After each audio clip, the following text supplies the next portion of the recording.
Our neighbourhoods really shape us, but who is shaping our community here in Cairns?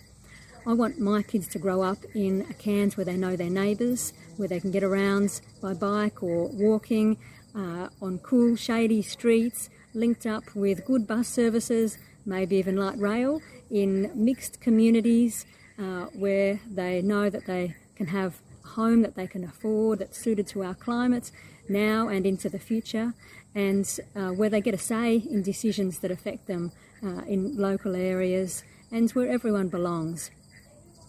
Our local council affects all of these things, but we don't usually see it, and most of us are too busy in our usual lives to be following what's going on in council. For 12 long years, the Unity team has dominated the Cairns Council, and in repeated conflict of interest scandals, they've shown that they care more about their business and developer mates than they do about us. They draw big salaries, but many of them treat it as a side hustle around their usual business dealings.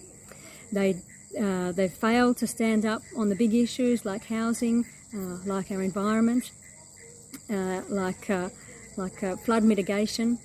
They've approved inappropriate development after inappropriate developments. They prefer closed-door decisions than open debate, and just recently they've installed their own candidates as mayor, as deputy mayor and as Division 4 councillor just moments before an election to give themselves an advantage going into this election. I'm standing for Division 7 here in the upcoming Cairns Council election. I'm standing because my kids have had a great childhood here. I love this place, but I'm worried about the direction it's going in, and I want to make a change to this direction. I've lived in Manunda, Manura and now Edge Hill for 16 years now.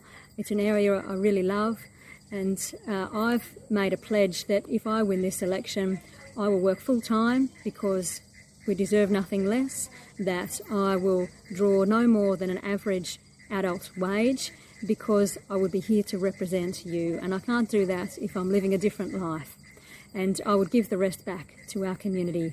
I would have monthly community meetings in our division here, and as well as a community newsletter to keep you all informed about what's going on so that you can feel like you can have your say as well.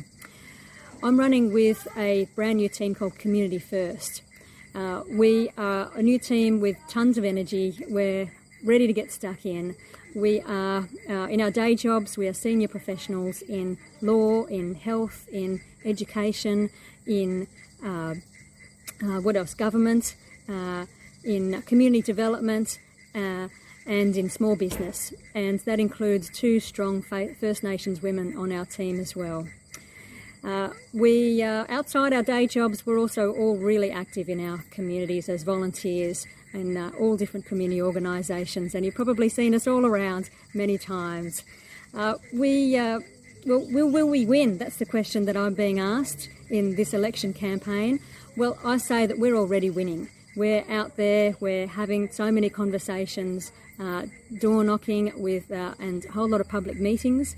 We're getting the big issues out on the table. We're talking about how our council needs to do more on housing, how our council needs to do more around getting us ready for the next flood, what we can learn from the last one and how we can build back better.